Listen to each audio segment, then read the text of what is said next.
प्रभात भट्टन से लगा हुआ ग्राम तीवरखेड़ा, जहां पर सरकार के द्वारा गेहूं खरीदी की जा रही थी। शासन की तरफ से आदेश इस प्रकार हुआ कि किसानों का गेहूं खरीदा नहीं जा रहा। सरकार का कहना है किसानों के गेहूं में चमक नहीं होने के कारण गेहूं खरीदा नहीं जा रहा। इसके पूर्व भी सहकारी समिति द्वारा गेहूं की खरीदी की गई, तब भी किसानों का गेहूं इसी प्रकार का था। लेकिन अब बाद में जिन किसानों का नंबर गेहूं बेचने के लिए आया तो सरकार के द्वारा गेहूं में कुछ कमी निकाल रहे हैं। किसानों का गेहूं खराब है, चमक नहीं है, इस कारण सभी किसान काफी परेशान हैं। 2 दिन से किसानों का गेहूं सहकारी समिति के प्रांगण में पड़ा हुआ है, जिस कारण सभी किसान नाराज होकर विरोध प्रदर्शन कर रहे हैं। गांव के सरपंच डॉक्टर विजय देशमुख ने इस पर क्या कहा, आइए सुनते हैं। बताइए, यहाँ पे किस कारण आप विरोध प्रदर्शन कर रहे हैं? देखिए, किसान वैसे ही परेशान है, 2 साल से कोरोना की मार झेल रहा है। ऐसे समय में जब उसके पास में गेहूं की फसल आई तो एक आस बंधी थी, परंतु आज से सरकार ने ये इतना अच्छा गेहूं खरीदना बंद कर दिया। ये देखिए, इसको चमक विहीन गेहूं बताया जा रहा है। अब ऐसा भी गेहूं अगर चमक विहीन है तो फिर और कैसा गेहूं रहता है? ये कब से बंद हुई खरीदी?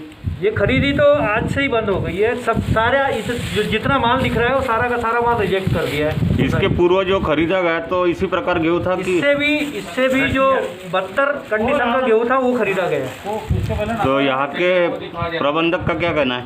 यहाँ के प्रबंधक का कहना है कि जैसा सरकारी आदेश आएगा हम उसके अनुरूप काम करेंगे। मतलब ये सरकार के आदेश पे बंद करा है? हाँ, सरकार के आदेश से हुआ है।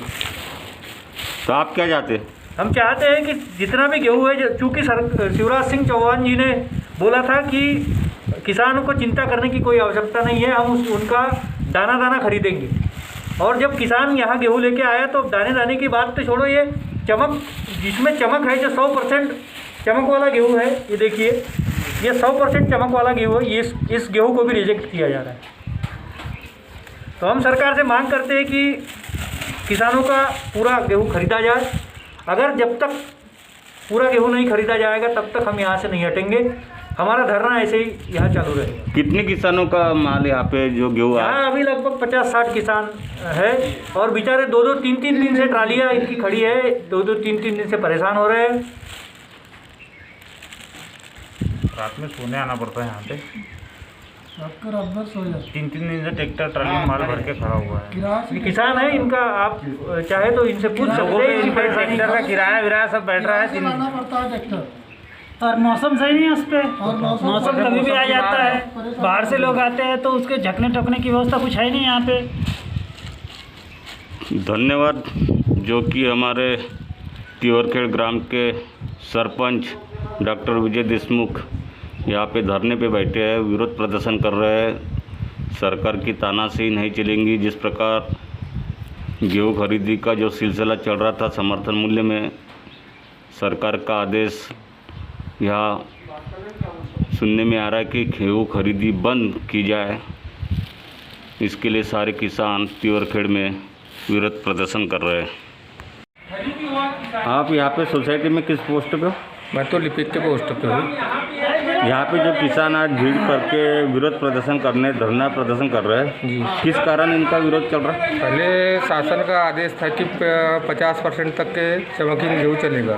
गेहूँ की चमक? हाँ, गेहूँ की चमक। अभी शासन ने आदेश निकाल दिया कि 10% ही चमकीन गेहूँ चलेगा। इस कारण से कुछ गेहूँ में कलर नहीं है यहाँ पे। अब वो एक हाथ का गेहूँ खरीदते हैं तो बाकी काश्तकार बोल रहे कि हम पूरी खरीदी नहीं होने देंगे। इस कारण से आज गेहूँ खरीदी बंद है। फिर तो 10% जो चमक बता रहे हैं तो वो तो कोई भी किसान उसमें फीट नहीं बैठेंगे, नहीं आता। फिर अब ये किसानों का गेहूँ का क्या होगा? अब ये शासन के आदेश के अनुसार हमको तो पालन करना पड़ेगा। आप तो खैर सरकार के आदेश का आपको तो पालन करना होगा, लेकिन किसान जो विरोध कर रहे हैं उनका कहना है कि जब तक हमारा गेहूँ यहाँ पे नहीं खरीदते तब तक हम धरना प्रदर्शन करेंगे, भूखी प्यासे बैठेंगे। तो इनकी समस्या का निराकरण कैसे हो जाएगा? वो शासन के आदेशानुसार हमको पालन करना पड़ेगा। शासन इसका पालन बताए, उनको समाधान शासन बताए इसका समाधान। धन्यवाद।